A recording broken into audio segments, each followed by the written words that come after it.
बिस्मिल्लाहिर्रहमानिर्रहीम। Welcome to थाल तश्तरी। कैसे हैं आप सब लोग। और यहाँ मैं थोड़ा सा स्टाइल से वीडियो शूट करने की कोशिश कर रही थी लेकिन वो हुआ नहीं। और आज नाश्ते में पराठा बना रही हूँ मैं। और पराठे मुझे चौरस ही पसंद है, मैं चौरस पराठा ही बनाती हूँ। और इसमें ना मतलब इजी होता है, एक तो लेयर भी आ जाती है, इतनी वो परतें हैं आराम से इसकी आ जाती हैं और बहुत ये क्रिस्पी भी बनता है। और साथ ऑमलेट बना लूँगी।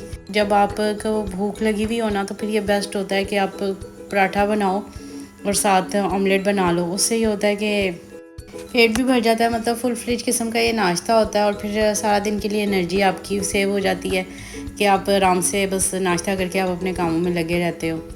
और अगर लेट हो जाए ना मेरा ये पराठे वाला नाश्ता, जैसे 11 बज जाते हैं, तो फिर तो मस्ट होता है कि मेरी कोशिश होती है कि कुछ इस तरह का हैवी नाश्ता कर लिया जाए ताकि लंच तो अब स्किप होना ही होता है, तो सही रह जाता है, फिर सारा दिन अच्छे से गुजर जाता है।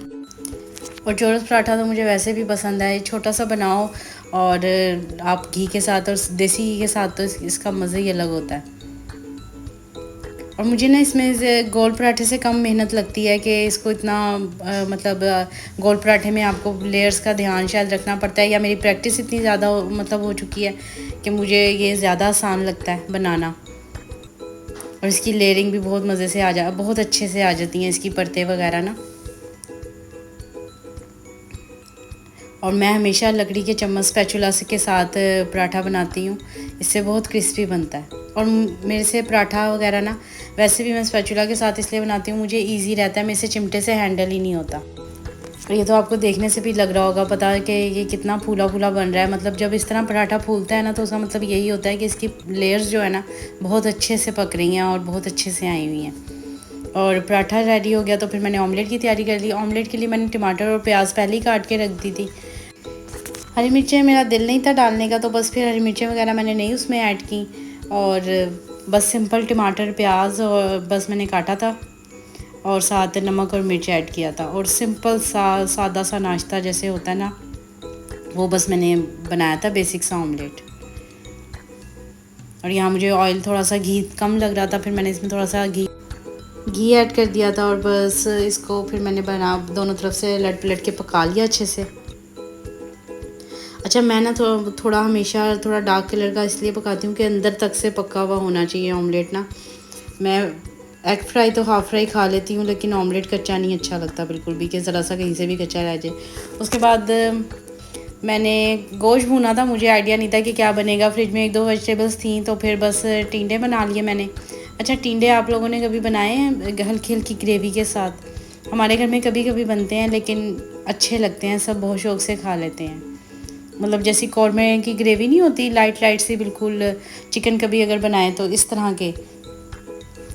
और बचपन में जब ये बनते थे ना तो हम तो आलू गोश्त के धोखे में ही खा लेते थे, हमें पता ही नहीं होता था। बाद में जब टेस्ट चेंज लगता था ना फिर पता चलता था ये टिंडे हैं। और बचपन में तो बहुत चिढ़ होती है ना टिंडों से, लेकिन बड़े होके टाइम टू टाइम सब चीज़ें अच्छी लगने लग जाती हैं इस टाइप की। ये देखिए बस ये इसकी इसी तरह होती है, हल्की हल्की सी ग्रेवी। और लास्ट में बस फिर ये बन गया था तो फिर मैंने, और ये गल भी जल्दी से जाते हैं, तो बस फिर मैंने इसकी गरम मसाले के साथ इसकी वो कर दी थी गार्निशिंग वगैरह, और 2-3 हरी मिर्चें ऐड कर दी थी उसमें। और शाम में जब भूख लगी तो फिर ना वो लंच का टाइम था और ना ही वो डिनर टाइम था, तो फिर हम लोगों ने सोचा कि समोसे खा लेते हैं। समोसे गरम गरम हों शाम में और हरी भूख में तो ये बहुत अच्छे लगते हैं। और साथ फिर मैंने थोड़ा सा संदल का शरबत बना लिया था। और बाकी मैंने फिर रात की रोटियों के लिए आटा भी बना के गूंद के रख लिया था कि बस समोसे वगैरह बना के फिर मैं रोटी बना लूँगी। वैसे मैं समोसा वगैरह कुछ खा लूँ शाम में तो फिर रोटी मेरे लिए तो स्किप ही हो जाती है, फिर मेरा डिनर नहीं होता। मेरा यही डिनर था।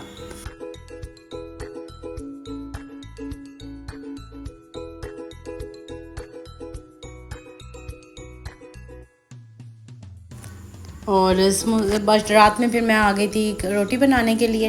अच्छा, रोटी भी यहाँ मैं बार बार कोशिश कर रही थी कि मैं बना रही हूँ तो फूले फूले, हालांकि वैसे मैं रोटी बनाती हूँ ना विदाउट कैमरा तो वो हर रोटी मेरी फूल रही होती है, फुलका टाइप जैसे जिसे कहा जाता है।